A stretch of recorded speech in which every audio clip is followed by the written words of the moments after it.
Bonjour, j'espère que vous allez bien et que vous avez tous passé un bon week-end. Donc c'est parti pour la pierre du jour. Et comme je dis toujours, si vous achetez une pierre pour vous soulager d'une pathologie quelconque, il ne faut jamais arrêter le traitement qui est en cours sans en parler à votre généraliste.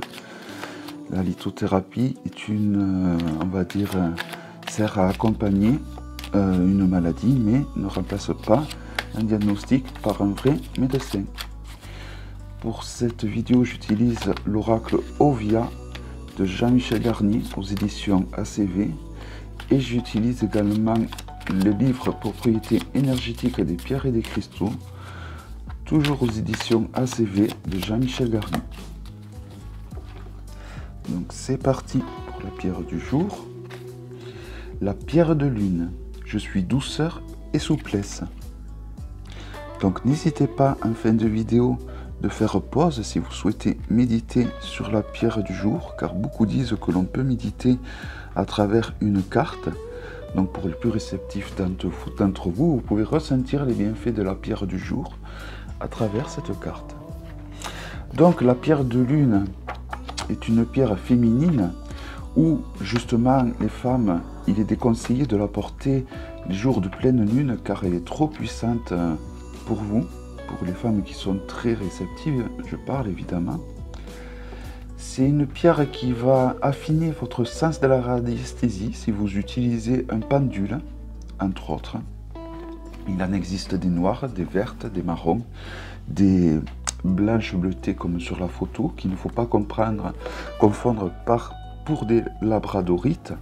Les blanches bleutées sont souvent utilisées en bijouterie. Là, vous voyez, il y en a une. Je ne sais pas si vous allez bien voir le bleuté, car je ne suis pas en phase avec la lumière du spot. Donc, elle correspond au chakra sacré. Donc, c'est une pierre de féminité. Elle active l'énergie Yin. Les hommes pourront l'utiliser car ils ont besoin de s'accorder avec cette énergie et avec cette part de féminité et de sensibilité qu'ils possèdent également. Sur le chakra sacré, elle peut lutter contre la stérilité. Elle favorise aussi un bon équilibre hormonal. Les cancers du bas-ventre pourront être freinés par la pierre de lune. Sur le chakra du cœur, elle favorise les montées de lait pour les femmes. Elle nous rend plus doux, plus compréhensifs avec notre partenaire. Elle rééquilibre l'énergie de la thyroïde sur le chakra du cœur. Sur le chakra du troisième œil, elle stimule notre imagination, notre intuition. Par son rôle de gardien de l'inconscient, elle nous évite certains délires.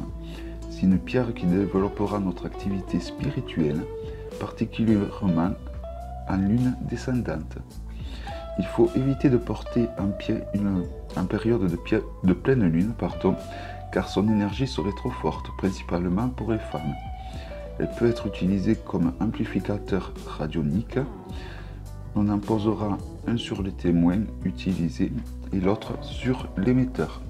Purification eau, sel, géode, améthyste. Et pour recharger, bien évidemment, moi je conseillerais la lune.